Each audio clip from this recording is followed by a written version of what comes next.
Hello guys, good morning. Turo ko sa'yo kung paano gamitin yung Smarty VPN version 3 na GUI at kung paano siya mag-install. So, download nyo lang yung pinasa sa inyo na application or link. So, ngayon, ito na yung na-download ko na GUI version 3. So, extract lang natin siya. Ito, extract to Smart VPN version 3. So, extract. So, ito na ngayon siya. Ayan. So, double click.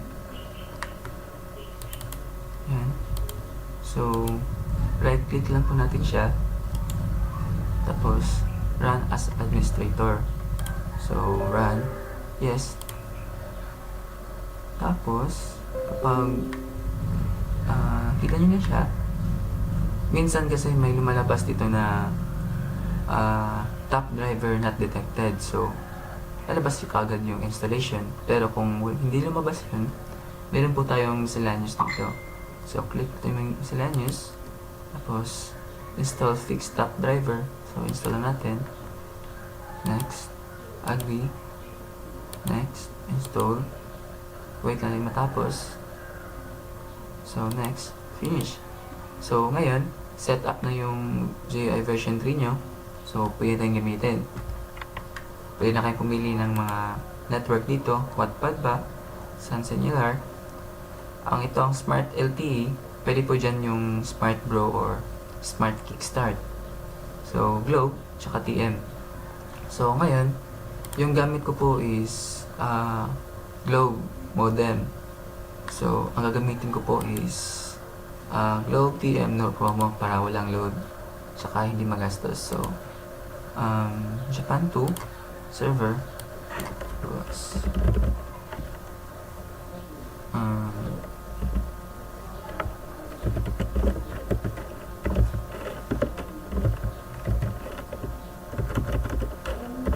account ko po to.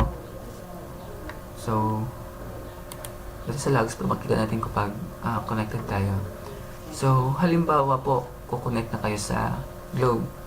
Globe na no promo, mas mahirap kasi kapag Globe no promo kapag modem. So, connect. Excuse. Kapag po nakita nyo dyan is connections restarting. Ibig sabihin po, yung IP nyo is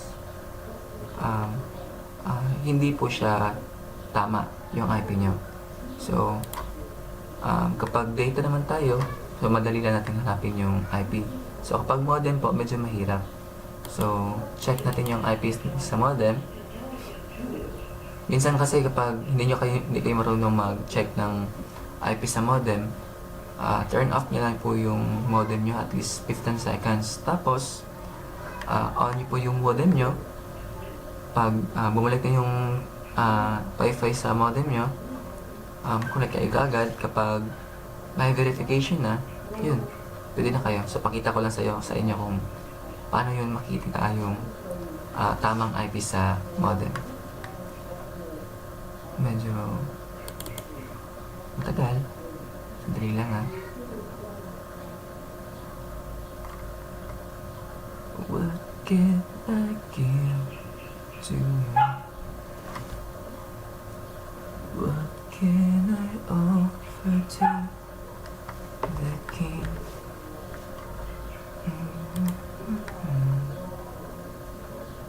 All grace is your faithfulness. Medyo ang laptop ko. Kaya pala guys, pwede po yung GUI natin sa laptop or PC. Guide nyo lang guys ha. Tapos, punta tayo sa dashboard ng modem natin.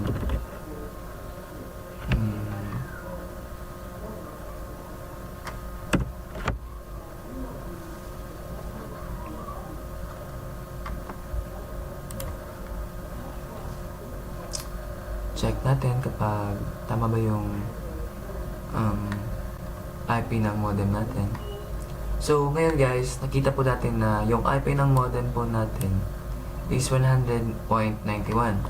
So, kapag po sa modem, para po makita nyo yung tamang IP ng modem, ang tamang IP po ng modem is 100.113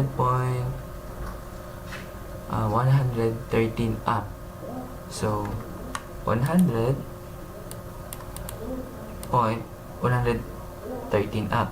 Dito po yung 13 up. So, kapag 100.112 down, so hindi po kayo makakapag-connect. So, kapag 10.84 up, makakapag-connect po kayo. Pataas po ha, 100.84, 100.85, hanggang po sa itaas. So, 100.13 up, 100.14, 100.15. So, makakapag-connect po kayo. Pataas po yun. Kapag pababa naman po ng number, kapag 100.12 down, ibig sabihin po, hindi kayo makakapag-connect. Kapag 10.83 down, hindi rin po kayo makakapag-connect. So, ang ginagawa ko po is, hindi ko po tina-turn off yung modem kasi kawawa naman po yung button. So, sa dashboard po ako nagta-turn off. So, laging lang po ako. Tapos, dito po ako nag-restart. So, medyo mahirap po. Medyo matagal lang. Hintay-hintay lang po tayo. Kapag naghihintay po kayo, pwede po kayong kumanta para medyo alive naman po yung buhay nyo. Yun lang. Chill lang guys. Makakapag-connect din kayo.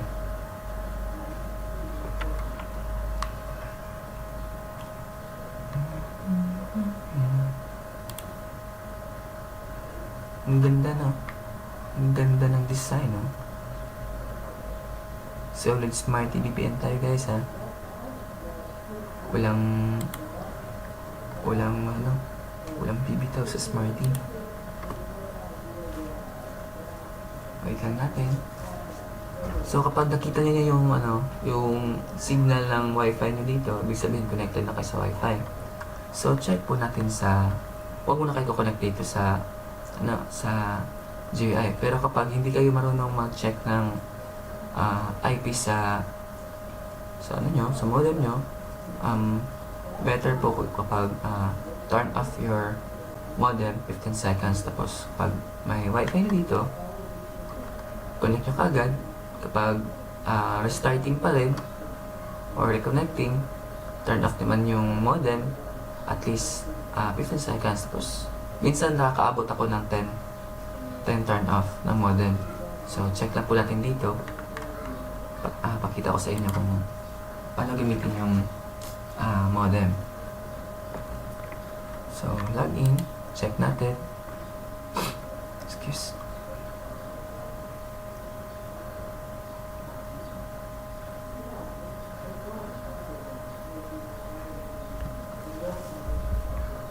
So, 100.104. So, hindi pa rin makakapag-connect. So, yun lang. Restart lang natin, guys. Ayan. So, nakapag-turn off ako ng modem, at least 10. Pero hindi ko ginamit yung button sa modem, yung sa dashboard lang ko. So, ngayon, kita ko sa inyo, yung IP ko na ngayon is, IP address is 100.116. So, ibig sabihin, 113 up, so 16. Ibig sabihin, pag sa modem, makakapag-connect na ako. So, ngayon, subukan natin yung connection. Connect. So, yan. Kapag verify okay, ibig sabihin, makakapag-connect na po kayo na yan. Yan. Ayun. Boom! Boom! Boom! Yan. You're now connected. So, Yun lang guys, yun ang paggamit ko ng modem or packet. Turn off nyo lang, or sa dashboard kayo dadaan para naman hindi kawawa yung button ng modem nyo. So subukan po natin ha. YouTube kagad yan.